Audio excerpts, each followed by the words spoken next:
into the July 4th weekend. Are you prepared for that? Is your home prepared to take on all this heat? We have an expert here in the studio, our friend Vic from JV Mechanical in Webster. Vic, thanks for coming in this morning, man. How you doing? Hey, good, man. Good, Mike. Good. Thanks for having me here. Yeah, Appreciate absolutely. So I wanted to just get you in here to help people prepare if they haven't already. I know we've had some warm spots leading up to this, but this is the first real summer heat wave. And if they haven't cranked up their AC unit or they haven't checked some things yet, what's something they should look for first off to make sure things are running okay? So you have a few different types of AC systems, right? You have the typical ducted system where you have a filter. Yeah. Check the filter. First I hear that a lot. It's a very common thing, easy to do. The homeowner can do it. It's not technical. Especially if you have pets. It's amazing what kind of cat and dog hair get into those filters. And that inhibits the airflow, which prevents the system from running to its optimum. And it'll be most noticeable in weather like this. It may not be noticed when it's 75, 80 degrees out, low humidity, you're just cooling the house down. But when you get extreme, that's when these problems rear their ugly head. And then you have mini splits, right? The other type of system you're seeing out there, the white boxes on the wall everyone's buying. Mm-hmm. We install a lot of those. Those have a built-in filter right under the lid. You just open it up, clean the filter. That's probably the easiest, quickest thing someone can do. What's the best way to clean? Can you clean the filter? You just run it under the faucet, or you do a wet sponge? How do you clean the filter out? So in a ducted system, you replace the filter. Typically, it's a replaceable filter, real, cheap, easy. You can get them online, Home Depot, any big box store. The ones in the mini splits can be cleaned just under water or vacuum it, put it back in, dry it off, put it back in. Is that the most common problem you see when you go out on service calls for hot weather? Is the filter is the main problem? It is a big problem. It is a big problem, along coupled usually with some other issues that may be a result of lack of airflow because of the filter. This is where maintenance comes in. Yearly maintenance is so important.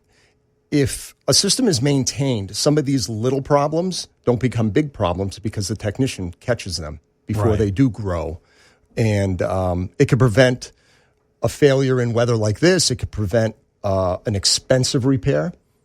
We could keep it to a minimum when we do a maintenance and see something starting and grab it and take care of it before it becomes a big problem. Right. But naturally, we don't think about the HVAC, the heating, the cooling until, it's a day like tomorrow where it's going to be 95 or it starts getting cold again.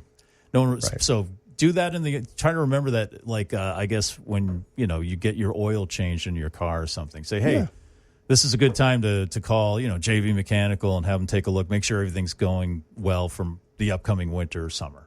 Yeah. And the oil change thing is a great analogy because we always get our oil change in our car regularly. We go to the doctor annually, right? We do these things, but we tend to forget about the HVAC equipment, the heating systems. They're in the attic, they're in the basement.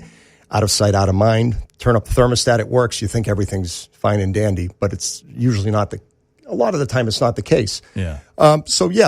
Turning your system on before you need it is what I do. My AC went on in May. When it was pollen, my windows are closed. I don't want pollen in my house, so I'm running AC since May, and it just runs less when it's cooler out. Simple as that. And last night I could hear it running like crazy because it's just a little warmer last night. So it's doing its job. But I wanted to find out before I really need it. Right. If it runs. Yeah, so you have to scramble. Right. At a I don't very want to scramble busy time. either. Yeah, and exactly. I could get it fixed pretty quick, but I don't want that problem. I don't want that problem. Right, exactly. What is a problem that you or your team has encountered where someone's tried to fix it themselves and maybe shouldn't have no business doing it? Like, when should they leave it up to a professional? Yeah, point? There's electronics in there. Because see, I'm a really cheap guy, so that's what I would try to do first, and then probably make it worse. Like, what is something you've run into? Well, you see a bunch of wires hanging out. You see a cover on the ground. We watch, and we're like, it makes it worse because you don't know what someone did. Right. Instead of walking in fresh to a system that's just not working, right? Someone tinkered and just made it worse, and it could be dangerous if you really don't know. YouTube is a great thing, but boy, there's a lot of videos out there. I gotta admit, everyone's that's a DIY. Where I learned my stuff. YouTube University. Well, there's good stuff out there, but you just got to know your limits. Right. Everyone has their limits mechanically, right? And just don't exceed them. All right. So the big suggestion is check the filters first off. Oh, yeah. Make sure those are clear. You want clean airflow. And then yearly, once a year checkup, off season? Yeah, once a year maintenance on AC. If you use that same system for heating biannually, have the heating side checked maybe in the fall before you need it, and the cooling side in the spring. Paying attention to sounds in the house. Is it making noise that you never heard before? That's a sign. It's telling you it needs help. Like right? a car. Right. You don't ignore the car if it's squealing. The brakes are squealing. Well, maybe. All right, maybe you do. I'm just like, I can't afford that this week. Maybe I'll just turn the radio off and ignore it. Yeah, right. Yeah, but your house, absolutely. You don't want anything, malfunctioning. And right. Just pay attention. Be aware. If it's not keeping up, it's not going to fix itself. This is a big thing we get. Folks will call 4 o'clock in the afternoon on a Friday. My AC hasn't worked for 2 days. Well, it's not keeping up. And it hasn't been for, how long's that been happening, ma'am? Right? 2 days, 3 days. Well, it wasn't going to fix itself. Right. If it starts acting up, jump on it. Make a call. You can call us, JV Mechanical, and 508-943-3222, or you can go to our website, www.jvmech.com. You could set up an appointment. We also have maintenance agreements. You can sign up for annual maintenance agreements. Oh, good. So you could pre-plan everything. Yeah. You don't have to think about it. After you sign up, we just show up. We schedule it. We have it in our system, and you don't have to think about it. Nice.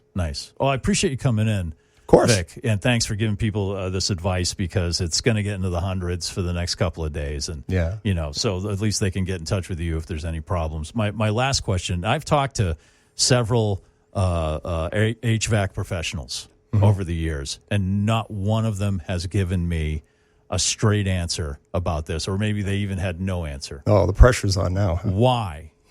Why don't AC window units have handles on them?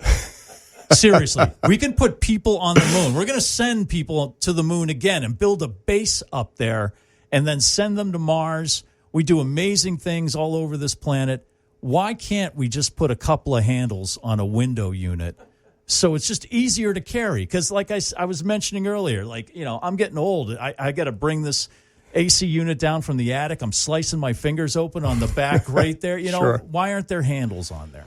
That's a great question. They all start by saying that, too. Well, that's a great question. It's a great idea, too. I think you should pitch it to a manufacturer of window units. But how long have we had air conditioning units, window units, and not one person? We've invented we've had a vaccine for polio. Right. We have no handles on an AC unit. Never thought of it. That's a great, I know. Never thought. I started to think all you HVAC guys are part of some kind of lobby that prevents handles from being on it. I don't know. There's some conspiracy. All of us HVAC guys have central AC. Yeah, see, that's it. You're forcing. Yeah, that's it. You're guiding me ever so subtly to getting central AC. Yeah, or mini split. We'll get you a mini split. Very smart, Vic. Very smart. Okay. All right. I appreciate that, man. Thank you very much. It's Vic, JV Mechanical out of Webster. It's jvmech.com.